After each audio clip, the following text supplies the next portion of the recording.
All right. Have you ever looked at the back of your computer and just felt completely lost? Like you're staring at some kind of alien language? Yeah, you're definitely not alone. Welcome to The Explainer. Today, we're going to decode that whole alphabet soup of PC acronyms.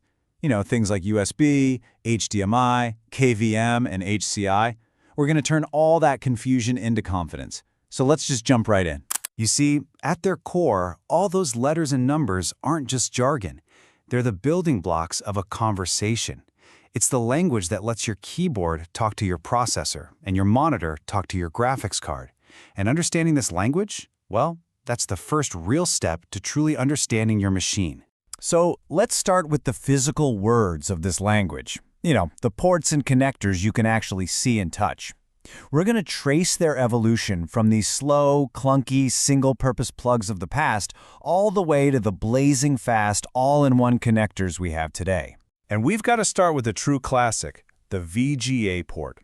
This thing was introduced by IBM way back in 1987, and for decades it was the standard for PC video. But it had one big limitation. It's purely analog, and it only carries video.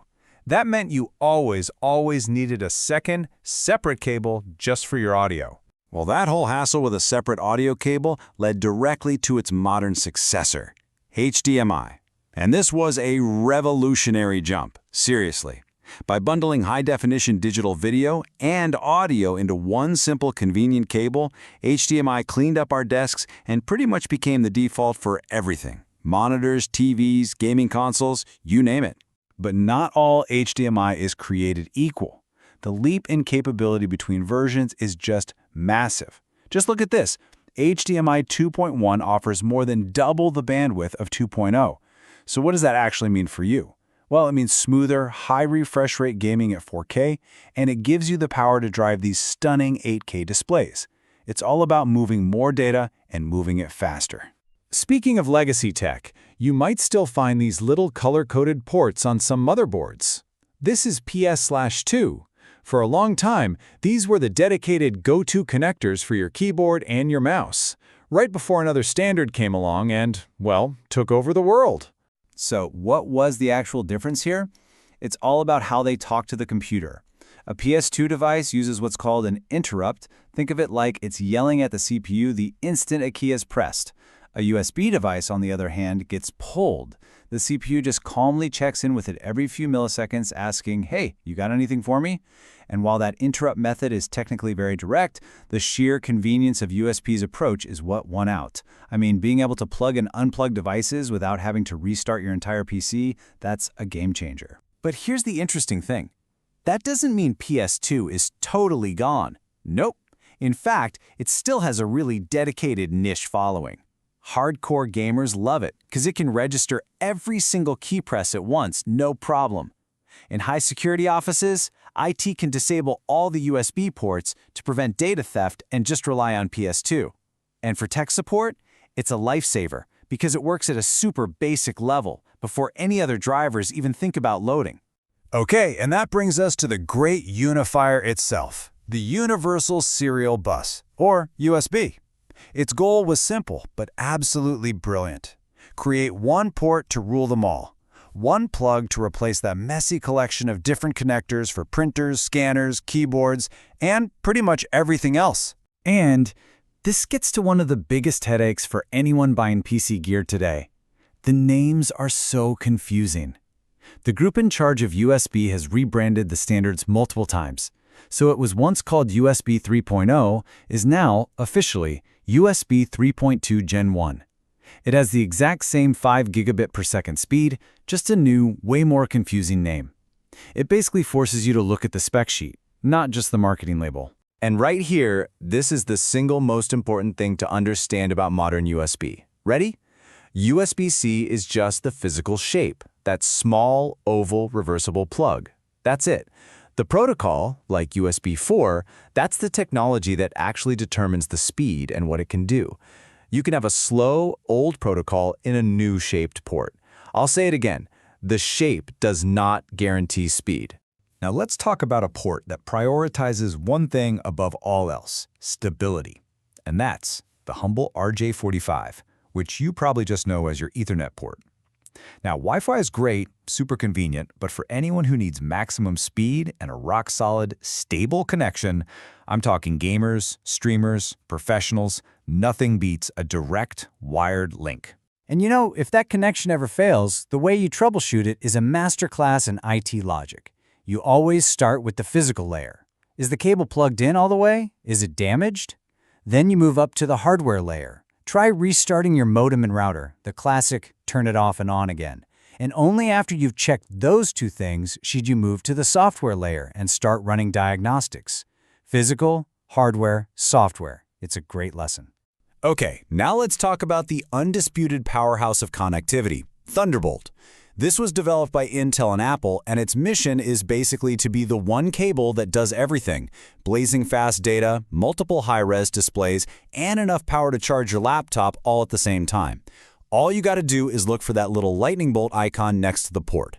So, while Thunderbolt uses that same USB-C physical connector we talked about, it's really a supercharged version. It offers double the top data speed, it can run 2 4K displays from a single port, and it has this really cool, unique feature called daisy chaining. So the key thing to remember is this: every Thunderbolt port is also a USB-C port, but not every USB-C port has the power of Thunderbolt. So what's with this number? 6. That's how many devices Thunderbolt can daisy chain together. You can literally link up to 6 different things: hard drives, monitors, you name it, all running from a single port on your computer. It's pretty amazing. Okay, so we've covered the physical words of our PC language. Now let's move on to the more abstract stuff, the grammar that really governs how we use our machines. These are the concepts that control our interaction. First up is the KVM switch. This is a simple but absolutely brilliant device that lets you use one keyboard, one monitor, and one mouse to control 2 or 4 or even more separate computers. For a developer who's testing on different systems, or an IT admin managing a whole server room, this thing is an essential tool for cutting down clutter and just making life easier. And what's cool is that the KVM concept itself has evolved right alongside all the ports we've been talking about. The earliest models, they had VGA and PS2 ports. Today's models are packed with HDMI and high-speed USB. And the next generation is already being built with Thunderbolt and 8K video support, which just proves the core idea is totally timeless. And that brings us to our final and maybe the most important acronym of all, HCI, or Human-Computer Interaction. Now, this isn't hardware you can go out and buy. It's the entire field of study dedicated to making technology work for people and not the other way around. It's like the invisible bridge between what a human wants to do and what the machine actually does. And you see HCI principles literally everywhere in your daily life. The graphical user interface, your desktop icons, that's HCI. The touchscreen on your phone, that's HCI. When your game controller vibrates to simulate an impact in a game, that's a form of HCI called haptic feedback. It is the science of making technology feel natural and intuitive. So after looking at all these different ports and concepts, what's the big picture here? What does this journey from an old VGA plug to a powerful Thunderbolt port really tell us about where technology is actually heading? Well, it really all boils down to 3 clear trends. First, there's convergence. We're constantly moving towards fewer, more powerful, universal ports like USB-C and Thunderbolt. Second, there's nuance. Obsolete tech like PS/2 can still be incredibly useful in the right situation. And third, the driving force behind all of it is human-computer interaction, that relentless push to make technology simpler and more seamless for us, the users. Which leaves us with a final thought to chew on. The evolution we've seen is really one of simplification, from a whole mess of cables down to one, from complex text commands to a simple touch. So as we move towards a future of gestures and voice commands and maybe even direct neural links, will we eventually reach a point where the language of our computers becomes completely invisible? A silent conversation where the technology just gets us? Thanks for joining this explainer.